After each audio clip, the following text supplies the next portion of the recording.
आप देख रहे हैं इंडिया टाउन न्यूज, भारत की बात। नमस्कार, स्वागत है आपका हमारे खास बुलेटिन खबरें राजनांदगांव में और मैं हूं आपके साथ निशा। चलिए खबरों की शुरुआत करते हैं, पर उससे पहले एक नजर आज की हेडलाइंस पर। चिखली ओवरब्रिज पर जाम का जंजाल, अंडरब्रिज फाइलों में कैद, रोज रेंगता शहर।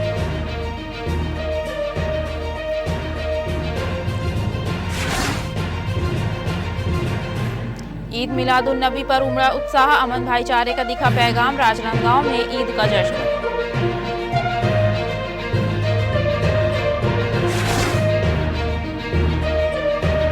ममता नगर अंडरब्रिज में जाम, मवेशियों से परेशान वाहन चालक, गायों ने रोका ट्रैफिक, स्थायी समाधान की मांग।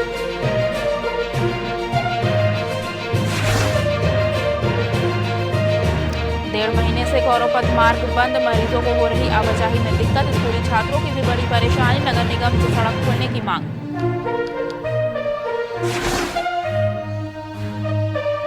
शक्कर के दामों में उछाल, महंगाई से फीकी हुई मिठास, मिठाई दुकानों में कम हुई भीड़, बढ़ी कीमतों से ग्राहक परेशान।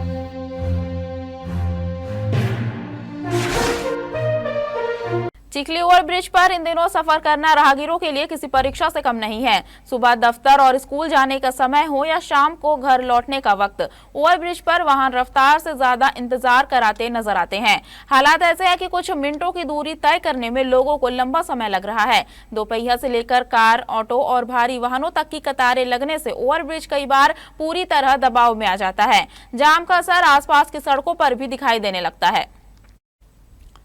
सबसे बड़ा सवाल यह है कि जब चिखली क्षेत्र में लगातार यातायात का दबाव बढ़ रहा है तो इसका स्थायी विकल्प कब तैयार होगा। दरअसल क्षेत्र में प्रस्तावित अंडरब्रिज लोगों के लिए उम्मीद की एक बड़ी वजह था, लेकिन लंबे समय से इसका काम अटका हुआ है। ऐसे में ओवरब्रिज पर बढ़ता ट्रैफिक और अंडरब्रिज का अधूरा काम दोनों मिलकर लोगों की परेशानी बढ़ा रहे हैं। इस संबंध में स्थानीय लोगों का कहना है कि रोजाना जाम में फंसना अब उनकी दिनचर्या का हिस्सा बनता नजर आ रहा है। किसी को समय पर काम पर पहुंचने में चिंता है तो किसी को स्कूल, अस्पताल या जरूरी काम तक पहुंचने की। लोगों का सीधा सवाल है, जब समस्या दिखाई दे रही है तो समाधान की रफ्तार इतनी धीमी क्यों है। राहगीरों ने मांग की है कि अंडरब्रिज के लंबित कार्य को जल्द शुरू कर समय सीमा में पूरा किया जाए। साथ ही जब तक स्थायी समाधान नहीं होता तब तक ओवरब्रिज पर यातायात प्रबंधन की ठोस व्यवस्था की जाए। हाँ, आज दिन जाम लगते सर। कभी कोई गाड़ी खराब हो जाते हैं, बराबर कैसे कर तकलीफ से दूर कर सकते हैं। अब वही तकलीफ दूर हो सकते, जो ब्रिज नीचे वाले बन जाए तो अच्छा है। रेलवे वाले क्रॉसिंग वाले अब इतना तकलीफ है सर जो कह नहीं जा सकता। पैदल चला संती है, डर है आप लोग। वही तो भैया, अरे बहुत तकलीफ होते हैं। कब से अंडरब्रिज के काम रुके हुए हैं? अरे बहुत दिन हो गए भैया। अब पढ़े लिखे नाम तो नहीं है, लेकिन तीन साल हो गया जी। 3 साल हो गए भैया उसको, और सरकार कुछ भी ध्यान नहीं दे रही है। हर चीज के लिए पैसा है सरकार के पास में, लेकिन ये जो बहुत जरूरी है, यानी अगर कोई एम्बुलेंस जाती है वो फंस जाती है, एक ठेला भी अगर सामने से आने लगे तो पूरा ट्रैफिक जाम हो जाता है और आए दिन बस खराब होती रहती है कोई भी गाड़ियां। उसके वजह से पूरा जाम लगता है, जिसमें स्कूल बच्चे, किसी को नौकरी पे जाना है, आए दिन वहाँ एक्सीडेंट होते, क्योंकि जगह उतनी है नहीं जितनी। अब बीच में डिवाइडर बनने के बाद में जब आए दिन जाम लगते जा रही है, तो सरकार से निवेदन है कि इस और भी ध्यान दे। राजनांदगांव में मंगलवार को ममता नगर अंडरब्रिज का नजारा कुछ ऐसा रहा मानो शहर का रास्ता नहीं बल्कि कोई अस्थायी गौशाला हो। सड़क के बीचों बीच बड़ी संख्या में गायें डटी रही और दूसरी तरफ वाहनों की कतार लगती चली गई। संकरे अंडरब्रिज में गायों के बीच से वाहन निकलना किसी चुनौती से कम नहीं था। नतीजा, कुछ मिनटों का सफर घंटों के इंतजार में बदल गया। ममता नगर अंडरब्रिज शहर का ऐसा रास्ता जहां से हर दिन बड़ी संख्या में वाहन गुजरते हैं, लेकिन मंगलवार को यहां ट्रैफिक का पहिया नहीं बल्कि गायों का जमावड़ा भारी पड़ गया। सड़क के बीच खड़ी गायों ने ऐसा मोर्चा संभाला कि वाहन चालकों को आगे बढ़ने के लिए जगह तक तलाशनी पड़ी। दोपहिया वाहन चालक कभी बाईं ओर से निकलने की कोशिश करते तो कभी दाईं ओर से। वहीं 4 पहिया वाहनों के लिए हालात और भी मुश्किल नजर आए। देखते ही देखते अंडरब्रिज के दोनों ओर वाहनों की लंबी कतार लग गई। लोग जाम में फंसे रहे और व्यवस्था को लेकर सवाल उठने लगे। स्थानीय लोगों का कहना है कि यह कोई पहली घटना नहीं है। शहर की सड़कों और प्रमुख मार्गों पर आवारा मवेशियों का जमावड़ा लगातार परेशानी बढ़ा रहा है। दिन में जाम और रात में हादसे का खतरा लोगों के सामने दोनों तरह की चिंता बनी हुई है। सबसे बड़ा सवाल यही है कि आखिर सड़कों पर मवेशियों की यह ओपन एंट्री कब बंद होगी। अगर अंडरब्रिज जैसे संकरे रास्ते में अचानक मवेशियों का झुंड खड़ा हो जाए तो वाहन चालकों के पास बचने का रास्ता भी सीमित रह जाता है। लोग नगर निगम से सिर्फ मवेशियों को हटाने की कार्रवाई नहीं बल्कि स्थायी समाधान की मांग कर रहे हैं। साथ ही सड़कों पर मवेशी छोड़ने वाले पशुपालकों की जिम्मेदारी तय करने की भी मांग उठ रही है। शहर के महत्वपूर्ण गौरव पथ रोड के करीब 1.5 महीने से बंद होने के कारण आम लोगों की परेशानी लगातार बढ़ती जा रही है। गेट निर्माण के चलते बंद किए गए इस मार्ग पर अब नाला निर्माण का काम भी चल रहा है। लंबे समय से सड़क बंद होने के बावजूद इसे आम लोगों के लिए नहीं खोले जाने से स्थानीय नागरिकों में नाराजगी बढ़ गई है। दरअसल गौरव पथ शहर का प्रमुख मार्ग है जिसके आसपास कई स्कूल, कॉलेज और अस्पताल स्थित है। सबसे अधिक परेशानी अस्पताल जाने वाले मरीजों और स्कूली विद्यार्थियों को हो रही है। आपात स्थिति में मरीज को जल्द अस्पताल पहुंचाना जरूरी होता है, लेकिन मार्ग बंद होने के कारण उन्हें दूसरे रास्तों से जाना पड़ रहा है। वहीं स्कूल, कॉलेज आने जाने वाले विद्यार्थियों को भी रोजाना अतिरिक्त दूरी तय करनी पड़ रही है। स्थानीय नागरिकों का कहना है कि विकास कार्य जरूरी है, लेकिन निर्माण की वजह से पूरे मार्ग को इतने लंबे समय तक बंद रखना उचित नहीं है। अब सवाल उठ रहा है कि नगर निगम के जिम्मेदार इंजीनियरों ने गौरव पथ रोड को बंद रखने की अनुमति किसने कितने समय के लिए दी थी। इस संबंध में नागरिकों ने नगर निगम से मांग की है कि निर्माण कार्य में तेजी लाई जाए और संभव हो तो गौरव पथ रोड को जल्द से जल्द आवागमन के लिए खोला जाए ताकि विद्यार्थी, मरीजों और आम नागरिकों को राहत मिल सके। राजनांदगांव की फिजाओं में आज सिर्फ जश्न ही नहीं बल्कि मोहब्बत, अमन और भाईचारे का पैगाम भी नजर आया। ईद मिलादुन नबी के मौके पर संस्कारधानी के अलग अलग इलाकों में मुस्लिम समाज के लोगों ने उत्साह के साथ आयोजन किए। सुबह से ही शहर की सड़कों पर रौनक दिखाई दी और बड़ी संख्या में लोग रैली में शामिल होकर जश्न का हिस्सा बने। ईद मिलादुन नबी को लेकर पिछले कई दिनों से चल रही तैयारियों का असर आज शहर में साफ दिखाई दिया। विभिन्न इलाकों से निकली रैलियां निर्धारित स्थानों पर पहुंची जहां परंपराओं के अनुसार ध्वजारोहण किया गया। इस दौरान लोगों ने इबादत कर शहर और देश में अमन, चैन, खुशहाली और भाईचारे की दुआ मांगी। ममता नगर में भी ईद मिलादुन नबी को लेकर विशेष आयोजन हुआ। यहाँ बड़ी संख्या में समाज के लोग एकत्र हुए और ध्वजारोहण कार्यक्रम में शामिल हुए। आयोजन के दौरान लोगों ने एक दूसरे को गले लगाकर ईद मिलादुन नबी की मुबारकबाद दी। कहीं मिठाई बांटी गई तो कहीं लोगों ने मुंह मीठा कराकर खुशियां साझा की। रैलियों से लेकर ध्वजारोहण तक और मुबारकबाद से लेकर दुआओं तक हर तस्वीर में अमन और भाईचारे का संदेश नजर आया। संस्कारधानी राजनांदगांव में एक बार फिर दिखा दिया कि त्योहार सिर्फ खुशियां मनाने का अवसर नहीं बल्कि दिलों को जोड़ने और समाज में सौहार्द का संदेश देने का भी जरिया है। आज हमारे हुजूर सल्लल्लाहु अलैहि वसल्लम रसूल अरबी की आज जन्मदिन है। मुसलमान पूरे दुनिया में रहमतुल आलमीन का आज बहुत खुशूस मोहब्बत के साथ उनका जन्मदिन मनाता है, क्योंकि जब वो दुनिया में तशरीफ लाए तो वो इंसानों के लिए रहमतुल आलमीन बन के आए। तो इसलिए मुसलमान पूरे दुनिया में जहाँ भी है हुजूर सल्लल्लाहु अलैहि वसल्लम का यौम पैदाइश दिल खुशूस के साथ मनाता है। और हम लोग पूरे शहरवासी एक जुलूस, एक पैगाम निगार मोहम्मदी पैगाम लेकर पूरे शहर में घूमते हैं। इस नसीब में हम जन्नत में घर बनाया है, जन्नत में घर बनाया है, जमीन पे रहते हैं, जन्नत में घर बनाया है। हमारी खुशनसीबी है कि हम भारत में रहते हैं। छत्तीसगढ़ प्रदेश कांग्रेस कमेटी के आह्वान पर छुईखदान स्थित कांग्रेस कार्यालय में जिला स्तरीय बैठक आयोजित की गई। बैठक में स्मार्ट मीटर योजना का विरोध, बढ़ी हुई बिजली दरों की वापसी और 400 यूनिट तक बिजली बिल माफ करने की मांग को लेकर जन आंदोलन शुरू करने की घोषणा की गई। छुईखदान के ब्लॉक कांग्रेस कार्यालय में आयोजित इस बैठक में जिला कांग्रेस पदाधिकारी और कार्यकर्ता बड़ी संख्या में शामिल हुए। बैठक को संबोधित करते हुए पूर्व विधायक छन्ने साहू ने कहा कि स्मार्ट मीटर व्यवस्था से आम उपभोक्ताओं पर अतिरिक्त आर्थिक बोझ पड़ रहा है और बढ़े हुए बिजली बिलों से जनता परेशान है। इसके साथ ही उन्होंने कार्यकर्ताओं से आपसी मतभेद भुलाकर जनहित के इस अभियान में शामिल होने और महंगी बिजली एवं स्मार्ट मीटर योजना के खिलाफ आवाज उठाने की अपील की।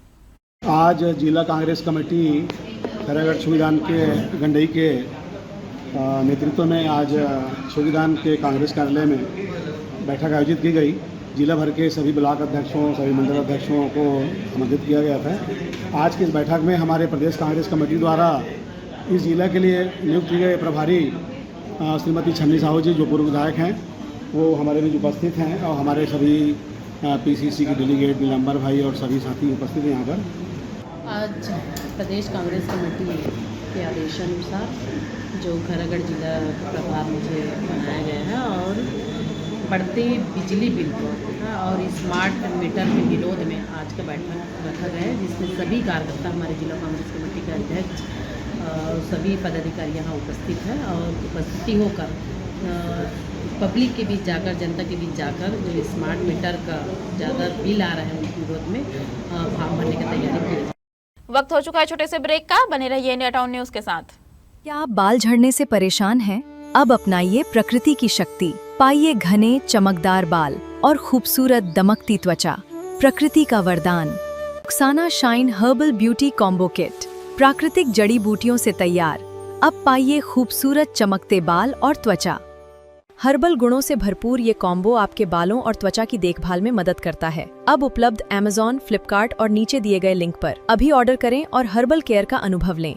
खेतों से निकलकर सड़क पर उतरे युवाओं ने तिरंगा हाथ में लेकर प्रस्तावित श्री सीमेंट परियोजना के खिलाफ अपनी आवाज बुलंद की। दनिया, अतरिया, हनीबन, उदयपुर समेत प्रभावित गांवों के युवाओं ने बाइक रैली निकालकर साफ संदेश दिया कि खेती की जमीन के बदले सीमेंट फैक्ट्री की नौकरी उन्हें मंजूर नहीं है। किसान अधिकार संघर्ष समिति के मार्गदर्शन में ग्राम पंडरिया के हनुमान मंदिर से शुरू हुई बाइक रैली पंडरिया, उदयपुर और बाजार अतरिया होते हुए खैरागढ़ पहुंची। युवाओं का काफिला कलेक्टर कार्यालय पहुंचा, जहां कलेक्टर के नाम अपर कलेक्टर को ज्ञापन सौंपकर प्रस्तावित चूना पत्थर खनन और श्री सीमेंट परियोजना को निरस्त करने की मांग की गई। साथ ही दोबारा जनसुनवाई नहीं कराने की मांग भी उठाई गई। पत्रकार वार्ता में युवाओं ने कहा कि करीब 40 गांवों की लगभग 10,000 हेक्टेयर जमीन पर खेती होती है। क्षेत्र के बड़ी संख्या में युवा अब कृषि को ही अपना भविष्य बना रहे हैं और केला, पपीता जैसी नकदी फसलों से आमदनी बढ़ाने की कोशिश कर रहे हैं। युवाओं का कहना है कि वे अपनी जमीन छोड़कर सीमेंट फैक्ट्री में नौकरी करने के लिए तैयार नहीं हैं। रैली में तिरंगा केवल हाथ में नहीं था, बल्कि युवाओं के आंदोलन का प्रतीक बना नजर आया। युवाओं ने कहा कि उनका संघर्ष किसी उद्योग विशेष के खिलाफ नहीं, बल्कि जल, जंगल, जमीन और कृषि आधारित भविष्य को बचाने के लिए है। इस दौरान युवाओं ने स्थानीय रोजगार की प्राथमिकता, जल स्रोतों की सुरक्षा और बहुफसली कृषि भूमि को बचाने की मांग रखी। युवा वर्ग पूरा क्षेत्र संडी, हनीबन, अतरिया और उदयपुर क्षेत्र के युवा किसान पूरा आज हम आपके बीच आए हुए हैं और शासन से, प्रशासन से निवेदन करने के लिए आज आए हुए थे। बाइक रैली के माध्यम से जन जागरूकता बाइक रैली हम क्षेत्र में निकाले हैं, सीमेंट फैक्ट्री के विरोध में, सीमेंट खदान फैक्ट्री के विरोध में। कोटवारों की नियुक्ति को लेकर खैरागढ़ में प्रशासन और आंदोलनरत कोटवारों के बीच अपनी मांगों को लेकर एक बार फिर आवाज बुलंद हुई। इतवारी बाजार रामन भाटा स्थित धरना स्थल से कोटवार रैली की शक्ल में कलेक्टर कार्यालय पहुंचे। हाथों में मांगों का ज्ञापन और जुबान पर नारे। कोटवारों ने नियुक्ति में वंशजों को प्राथमिकता देने की मांग उठाई। कोटवार संघ ने कलेक्टर के नाम डिप्टी कलेक्टर देवेश साहू को ज्ञापन सौंपते हुए आरोप लगाया कि जिले में परंपरागत रूप से जुड़े वंशजों की जगह गैर वंशजों को नियुक्त किया जा रहा है। संघ ने दिल्ली खोली के मामले को भी सामने रखते हुए आरोप लगाया कि वहां नियुक्ति प्रक्रिया में निर्धारित नियमों की अनदेखी हुई है। इसके साथ ही ड्यूटी व्यवस्था में शासन के निर्देशों का पालन कराने की मांग भी प्रमुखता से उठाई गई। ज्ञापन सौंपने के बाद कोटवार संघ ने फिलहाल आंदोलन को विराम देने का फैसला लिया। हालांकि यह स्थायी समाधान की गारंटी नहीं है। पत्रकार वार्ता में प्रांताध्यक्ष प्रेम किशोर ने साफ किया कि कोटवार प्रशासनिक व्यवस्था का अभिन्न हिस्सा है। बावजूद इसके उन्हें अपनी जायज मांगों के लिए सड़क पर उतरना पड़ रहा है। उन्होंने कहा कि मांगों पर जल्द सकारात्मक निर्णय होने की उम्मीद में आंदोलन फिलहाल रोका गया है। अगर मांगे पूरी नहीं हुई तो आंदोलन की अगली गूंज पहले संभाग और उसके बाद प्रदेश स्तर पर सुनाई देगी। प्रशासन के विरुद्ध में आंदोलन कर रहा है और ये दुर्भाग्य की बात है कि अपने ही नियुक्ता अधिकारी के विरुद्ध आज कोटवार अपना आक्रोश व्यक्त कर रहे हैं। और कारण ये है कि यहाँ कोटवारों की नियुक्ति में भ्रष्टाचार हो रहा है, कोटवारों की नियुक्ति में मनमानी हो रही है और राजनीतिक दबावश चाहे स्वार्थवश हो, वो कोटवारों के परिवार में नियुक्ति न करके गैर वंशज के सदस्यों को नियुक्ति दी जा रही है। जिसके कारण से भूतपूर्व कोटवारों के परिवार जो है दर दर भटक रहे हैं। कोटवार संघ द्वारा आज ज्ञापन प्रदान किया गया है, उसको जिला प्रशासन की तरफ से मैंने प्राप्त किया है। उन्होंने अपनी समस्याओं के बारे में हमें विस्तार पूर्वक बताया। बड़ी संवेदनशीलता के साथ जिला प्रशासन की ओर से उसे सुना गया। इस पर जो भी उचित कार्रवाई होगी सक्षम अधिकारी के समक्ष इसको प्रस्तुत कर दिया जाएगा। लगातार बढ़ रहे शक्कर के दामों का असर अब त्योहारी सीजन में साफ दिखाई देने लगा है। शक्कर महंगी होने से दूध, पनीर और अन्य खाद्य सामग्री के दाम भी बढ़ गए हैं, जिसका सीधा असर मिठाइयों की कीमतों पर पड़ा है। शहर की मिठाई दुकानों में लगभग सभी प्रकार की मिठाइयों के दाम बढ़ गए हैं। दुकानदारों का कहना है कि कच्चे माल की लागत बढ़ने के कारण उन्हें मिठाइयों की कीमतों में इजाफा करना पड़ रहा है। वहीं बढ़ी हुई कीमतों का असर ग्राहकों की खरीदारी पर भी दिखाई दे रहा है। त्योहारी सीजन में जहां मिठाई दुकानों पर ग्राहकों की भीड़ बढ़ने की उम्मीद रहती है, वहीं इस बार महंगाई के चलते लोगों की भीड़ अपेक्षाकृत कम नजर आ रही है। शक्कर के बढ़ते दामों ने त्योहारी बाजार का स्वाद भी फीका कर दिया है। दरअसल त्योहारी सीजन में मिठाइयों की बढ़ती कीमतों ने आम लोगों के बजट को प्रभावित किया है। शक्कर समेत अन्य खाद्य सामग्री के दामों में बढ़ोतरी के चलते जहां दुकानदार लागत का हवाला दे रहे हैं, वहीं ग्राहक भी कीमतों को लेकर खरीदारी में सावधानी बरत रहे हैं। ऐसे में इस बार महंगाई का असर न सिर्फ मिठाइयों की मिठास पर बल्कि त्योहारी बाजार की रौनक पर भी दिखाई दे रहा है। एक महीना पहले लगभग 45-46 रुपए था, जो बढ़कर 20 रुपए किलो बढ़कर 64-65 हो गई थी। अभी वापस 54-55 हो गई। हमारे प्रतिष्ठान को आज 80 साल हो गया है। हमने कभी भी ऐसी रेट मार्जिन बढ़ाने की बात इतनी नहीं करी है, लेकिन शक्कर का रेट देखते हुए जो हफ्ते भर में डबल हो चुका है, ठीक है, उस रेट को चलते हुए आज हम तो 560 रुपए किलो मीठा बेच रहे हैं, जो हम लोग उसको हम लोग आज 660 रुपए किलो में बेच रहे हैं, क्योंकि हमारा मेन आइटम शक्कर ही है। तो अगर उसका रेट बढ़ेगा तो हमको ऑब्वियसली बात है कि हमको अपना रेट बढ़ाना ही पड़ेगा। और हम चाहते हैं कि हम अपने ग्राहक को अच्छे से अच्छा ही माल दें।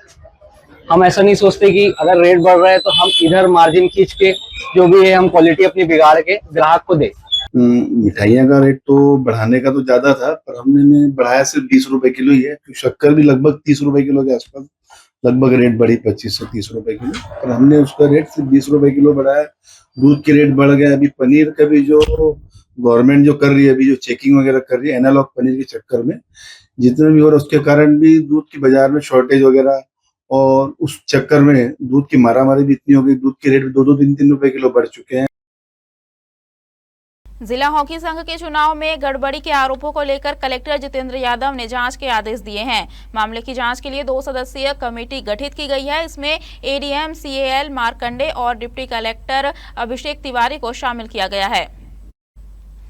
आपको बता दें, कमेटी जिला हॉकी संघ की पूरी चुनाव प्रक्रिया और लगाए गए आरोपों की जांच करेगी। अधिकारियों को 3 दिन के भीतर जांच पूरी कर रिपोर्ट कलेक्टर को सौंपने के निर्देश दिए गए हैं। दरअसल 2 अगस्त को जिला हॉकी संघ की चुनाव प्रक्रिया संपन्न हुई थी। इसके बाद सिटी स्पोर्ट्स क्लब के मनीष गौतम ने चुनाव में गड़बड़ी का आरोप लगाते हुए कलेक्टर से शिकायत की थी। उन्होंने चुनाव प्रक्रिया को कूट रचित और अवैध बताते हुए निर्वाचित कार्यकारिणी को भंग करने की मांग की थी। शिकायत में संघ के पिछले 5 वर्षों से ऑडिट नहीं होने और वित्तीय अनियमितताओं के आरोप भी लगाए गए हैं। शिकायत को गंभीरता से लेते हुए कलेक्टर ने अब 2 सदस्यीय जांच कमेटी गठित कर दी है। कमेटी की रिपोर्ट के बाद मामले में आगे की कार्रवाई तय होगी। छुरिया में बुधवार को मुस्लिम समाज ने जश्न ईद मिलादुन्नबी का पर्व बड़े उत्साह और खुशी के साथ मनाया। पैगंबर हजरत मोहम्मद साहब के जन्मदिन की खुशी में घरों और दुकानों को रोशनी और झंडों से सजाया गया। सुबह करीब 10 बजे जामा मस्जिद से जुलूस निकाला गया। इसमें बड़ी संख्या में बच्चे, युवा और समाज के लोग शामिल हुए। जुलूस में लोग आका की आमद के नारे लगाते हुए नगर के प्रमुख मार्गों से गुजरे। जुलूस के जामा मस्जिद पहुंचने के बाद पेश इमाम सद्दाम हुसैन ने परचम कुशाई की रस्म पूरी की। इसके बाद सलातो सलाम पेश किया गया। देश में शांति, एकता और भाईचारे के लिए विशेष दुआ की गई। आपको बता दें, जुलूस को लेकर छुरिया पुलिस ने सुरक्षा और यातायात के लिए जरूरी व्यवस्थाएं की थी। जिला कांग्रेस कमेटी राजनांदगांव के प्रवक्ता चुम्मन साहू, समाजसेवी मनोज सिन्हा, भावेश सिन्हा और सहित अन्य लोगों ने भी जुलूस में शामिल होकर मुस्लिम समाज को पर्व की बधाई दी। हमारे खास बुलेटिन खबरें राजनांदगांव में फिलहाल इतना ही। अब मुझे दीजिए इजाजत और आप देखते रहिए इंडिया टाउन न्यूज, भारत की बात। नमस्कार। आप देख रहे हैं इंडिया टाउन न्यूज, भारत की बात।